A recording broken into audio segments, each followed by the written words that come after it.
Yo people, it's me, Buster Green. Today I want to start by asking you guys a question. What do you think is the worst Japanese food out there? Some people have issues with the smell of curry, but man, I love myself some curry. In Japan, every day I was able to get like a full-size curry dinner for close to about $3 American. I ate chicken and potato curry almost every day. Then I remember that back when like Japanese food was like first coming out of the scene, people used to make fun of sushi back in the 80s as raw fish just sounded like a death wish waiting to happen. Nowadays, though, it's hard to find anyone who doesn't love sushi and won't eat a bottomless plate of sushi if you gave it to them. Next up is ramen. Some people hate on ramen. I feel though there's a distinction worth making between cheap-ass 99-cent ramen, which can sometimes be old or sketchy, and the fantastic well-made ramen by a top-level Tokyo chef. And lastly, if you asked a Japanese person which food the average non-Japanese person was most likely to hate, the average Japanese person would usually say that's natto. Now, natto is this kind of fermented soybean. The main reason people think other people don't like it is that it's stated that it tastes good, but the decaying of the fermentation makes it smell like shit. Now, I don't have a sense of smell, so for me, it tastes like just another bean dish. It tastes like edamame or kind of like chili. It doesn't taste too far off from those, so I've never had a problem with natto. But enough digging around. So, MB, what do you think is the worst Japanese food? Well, for me personally, it's the bentos.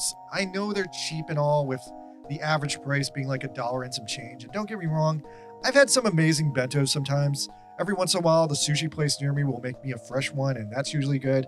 But most grocery stores, most convenience bentos, I don't know, these bentos have been sitting outside in the sun all day, and they're just not fresh. Sure, they're usually only like $1, but it's usually like 50% just like a scoop of rice and then some random pickled vegetables and like maybe an egg product for protein. It also dawns on me half the time that the pickled item is like somehow too old or too pickled, and it usually just tastes rotten to me. Anyway, I'm going somewhere with this, so let's talk about Zenshu now.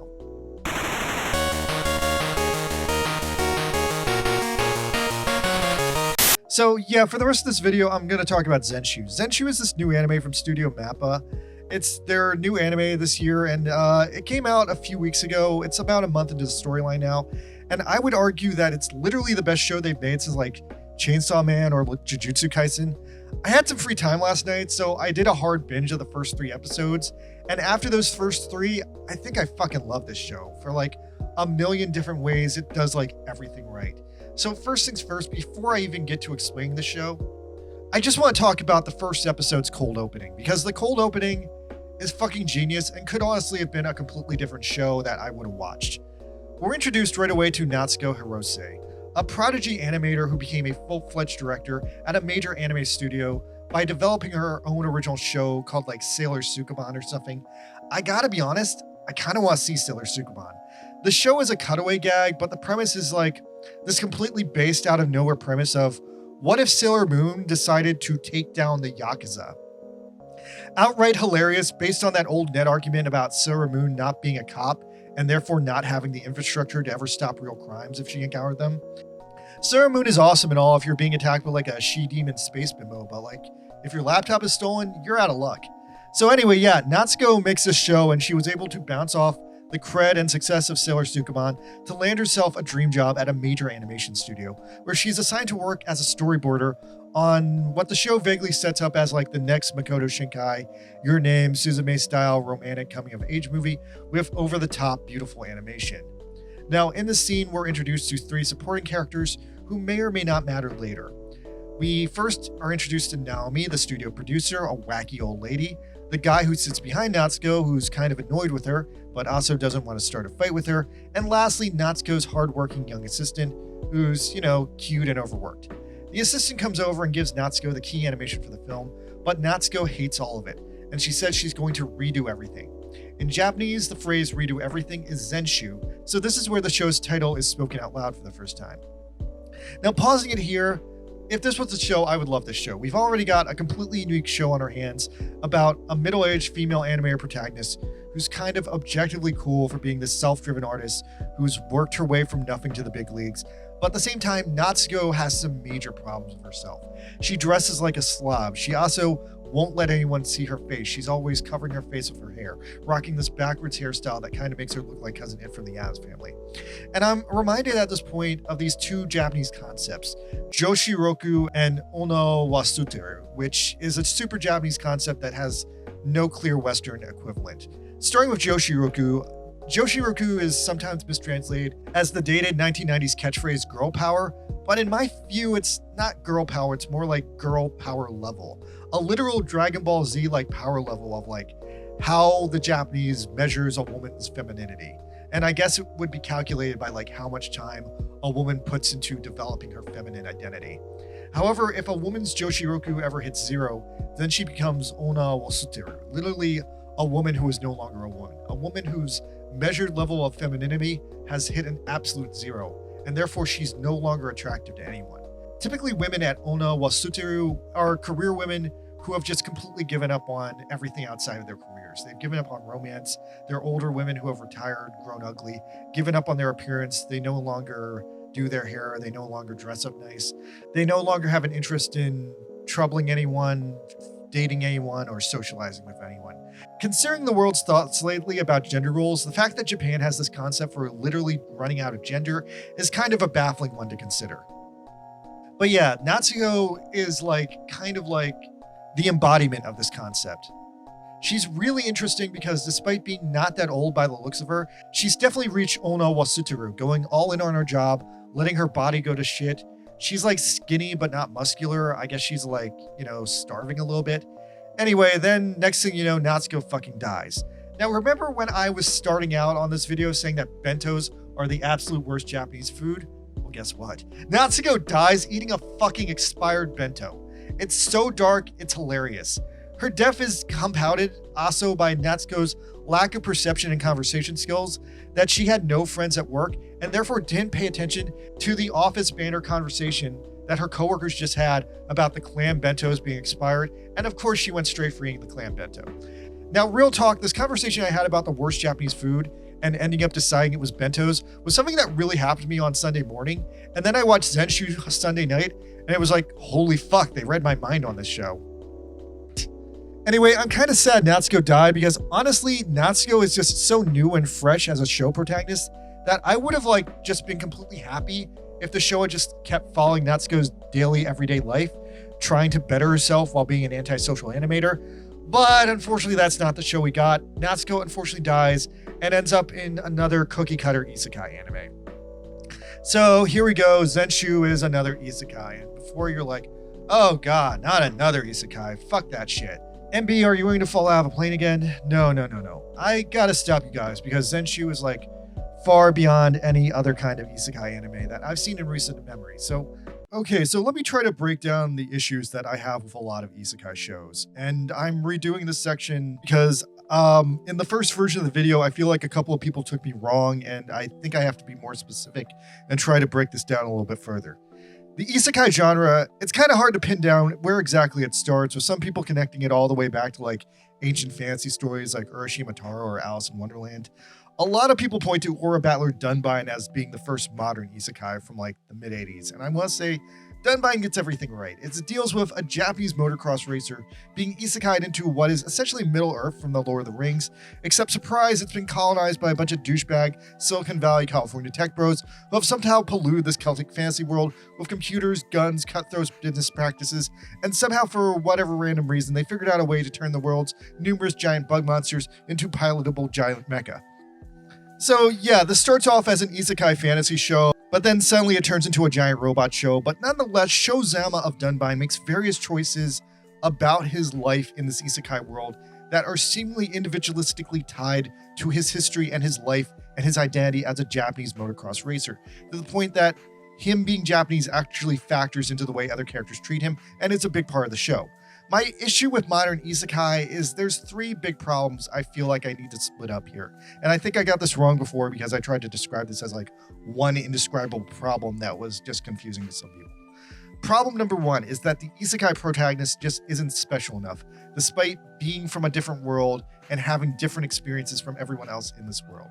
The whole point of being an isekai show is to show that the isekai protagonist is an outsider, and if the isekai protagonist just integrates with society perfectly, then what the hell is the point?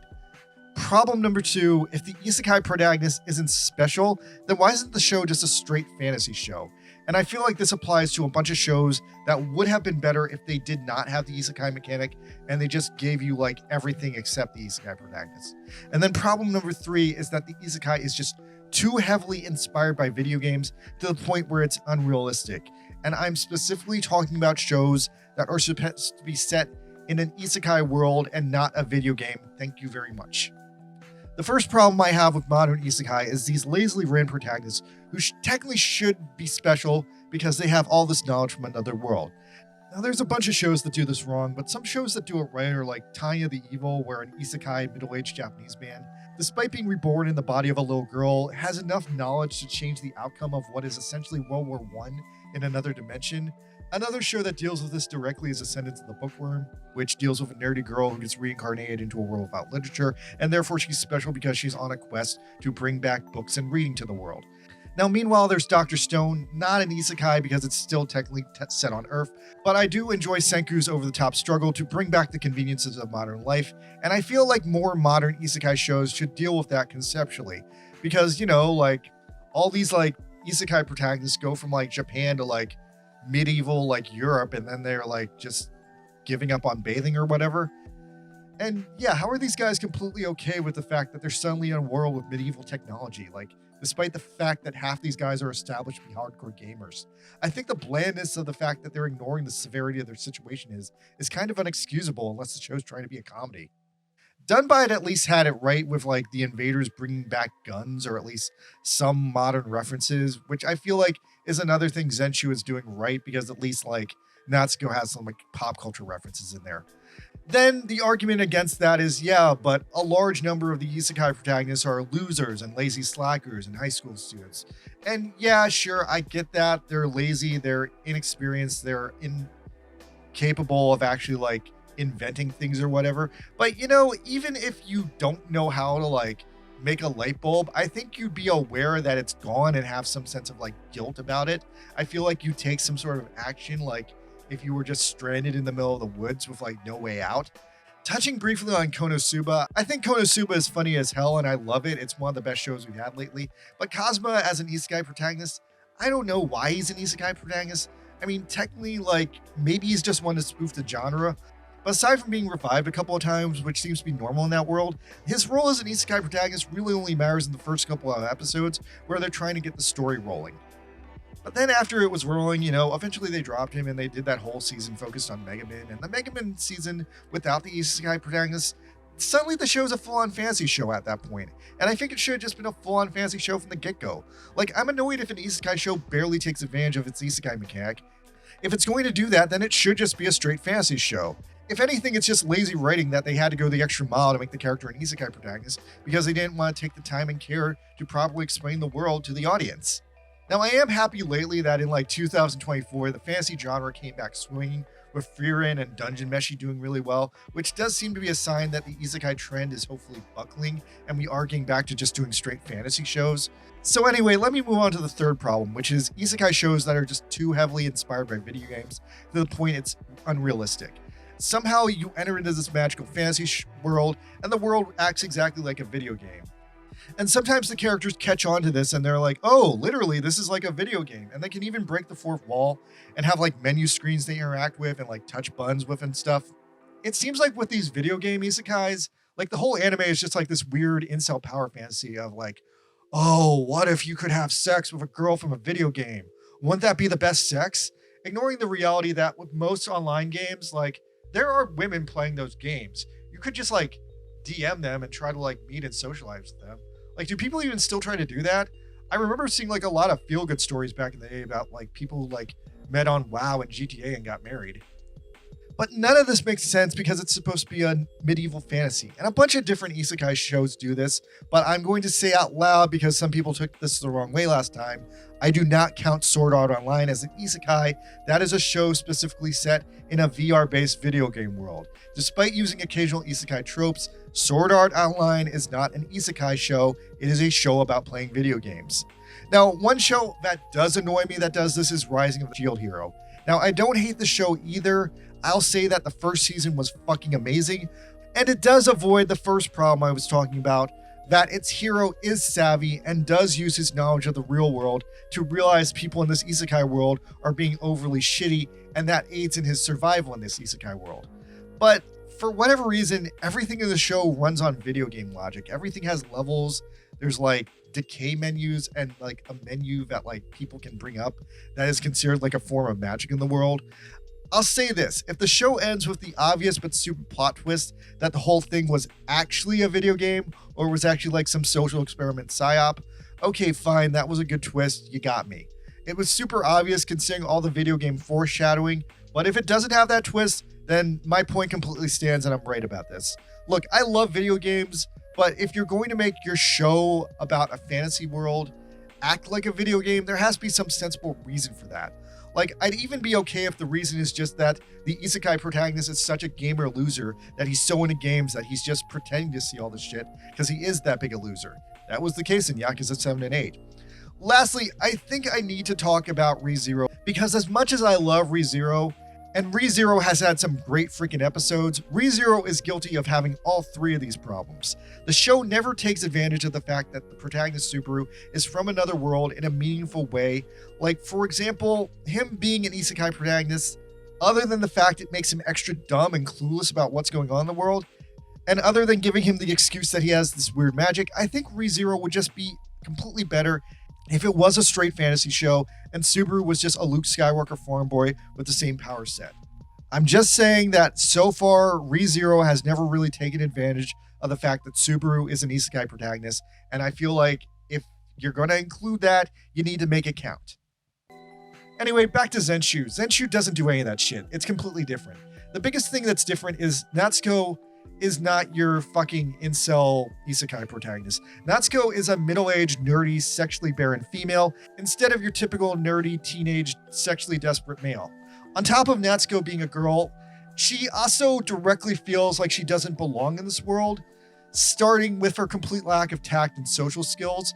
But then she also has like all this like weird pop culture knowledge, which normally wouldn't be useful at all in a show like this, but because of her weird like magic skills, it is. Natsuko has zero physical skills for surviving in this hard fantasy world. And then Madeline Morris in the English dub does this really great job of imbuing her with like this incredible sense of like both normalcy, but also like this like hipster pop culture vibe that she knows all this like shut-in otaku shit that like, yeah, she of course would probably be into. But yeah, the world she's been isekai'd into is this super refreshing change of pace because it's completely different from like all recent isekai worlds. I feel like at this point, there's only two big types of isekai worlds that exist in media right now. It's either stupid basic bitch Final Fantasy world where it's just like your typical normal fantasy scenario, or more stupidly, more literally, it's literally the video game Final Fantasy 14 on the PlayStation 3, and everyone can just press the X button to open a fucking menu when they need it. I'm reminded of one of the greatest isekai anime of all time that didn't follow that pattern.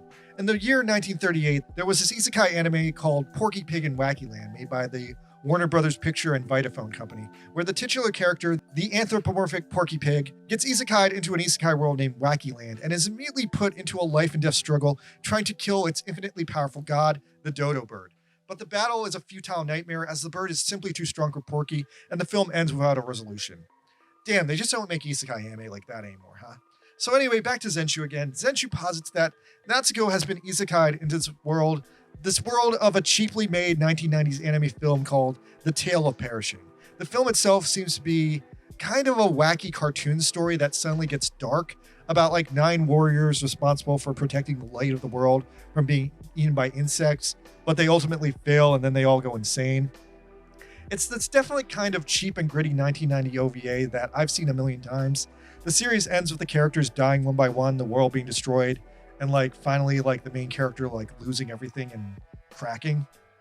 Natsuko realizes that she's inside this movie, and the movie is playing out beat for beat perfectly because she knows this movie because she's watched it over 10 times. She watched it religiously as a kid, and she can basically recite the dialogue by heart.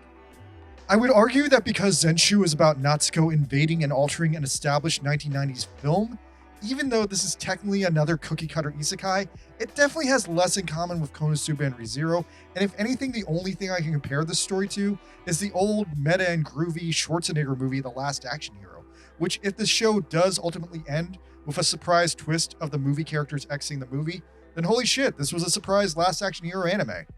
I can kind of relate to this. I want to say if this happened to me, it'd be like if I got isekai'd in like Zero Rhymer on the Heavens. Likewise, a 90s OVA that ends with everyone dying, and I don't think I could at all fix that story, so that would just be an absolute death sentence. Leave a comment if I should review Zero Rhymer.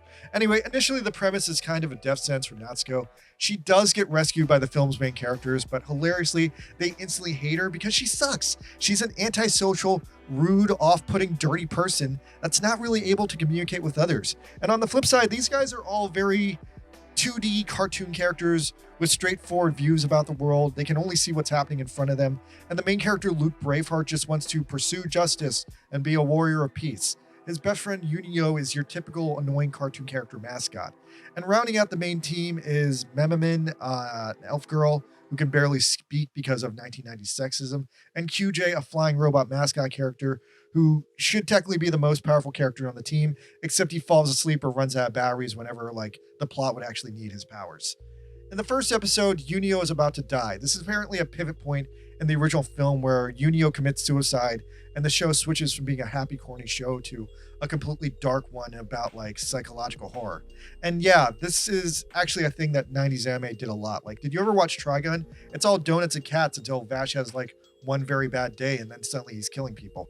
Now, once again, for the second time in the first episode, if Zenshu had just stuck with this hopeless plot of this middle-aged female nerd trying to survive a bleak as fuck 90s anime, oh, I'd be hooked on that. That would be hilarious. But the show has one final twist that makes it interesting, but not as dramatic as I would have liked. So in one of the most depressing anime powers I've ever seen ever, apparently Natsuko has a magic paper holder that comes to life and talks to her in times of great struggle. And the magic paper holder can summon Natsuko's office cubicle straight from her office in Tokyo to allow her to animate something to change the outcome of the movie. The title of the show, Zenshu, therefore being a double entendre reference to Natsuko's request to her assistant to change everything, and now herself in this isekai world being the chosen one who literally will change everything. Now, the show kind of is incredible for propping up animators as heroes and making being an animator seem cool and amazing. And I fucking love that because I am an animator. I worked fucking 3 years drawing my own anime, and I can't slate it because even I'm kind of yeah, Natsuko, go animate the shit out of that. Go change the fate. But at the same time, the fact she summons her fucking office cubicle, the fact her cubicle looks almost exactly like my cubicle, the fact we have the same fucking iMac and the same pencil sharpener, oh my god, that's fucking sad, and that makes me look at myself in the mirror. Couldn't she just be fucking Harold in the Purple Crown? Couldn't she just draw in the air? Does she have to be a fucking wave slage desk jockey, even in her fucking power fantasy world? Natsuko sitting at her cubicle in the desert of the isekai world might go down in my subconscious as one of the most depressing anime visuals I think I've ever seen. But nonetheless, I love this show because she is an animator and her power is animation. At the climax of episode 1, she calls down upon the gods of anime and basically redraws Hideaki Anno's cuts from the Giant of Light in Nausicaa and the Valley of Wind. The giant appears and saves the day, and that's fucking epic. That cut literally basically made Hideaki Anno's career.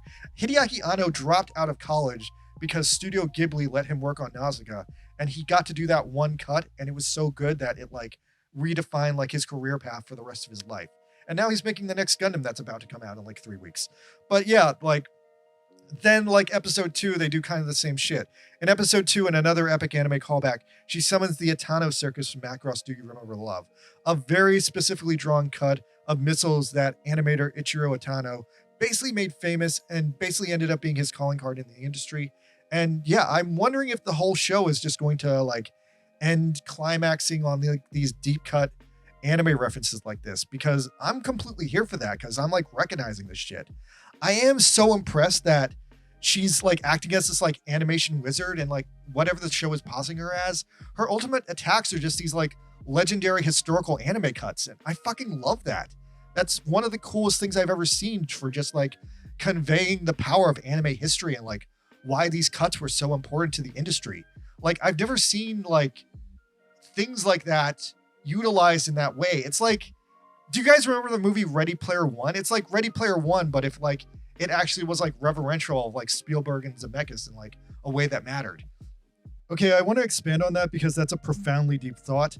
The biggest way I can break this down further Ready Player One would give you nostalgic shit from the past, but it would give it to you out of context, but then it would at least show it to you in battle or show you a new side of it.